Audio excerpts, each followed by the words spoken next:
wanabiashara, mama, na tukaanza mipango ya vile ambavyo tutahakikisha kwamba Betty Bayo amekuwa na safari njema, kwa sababu sisi wote ni marafiki.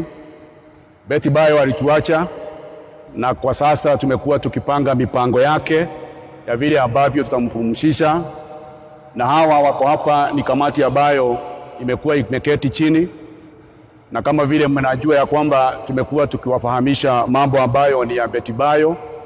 Nikaa chini familia na kamati na tukakubaliana mipango yake ifuatayo. Jambo la kwanza ni kusema ya kwamba kuna wale ambao tulikuwa tunakutana katika nyumbani mwake Betty Bayo, na kuna wale ambao tulikuwa tunakutana pale nyumbani mwake Prophet Kanyari, na kule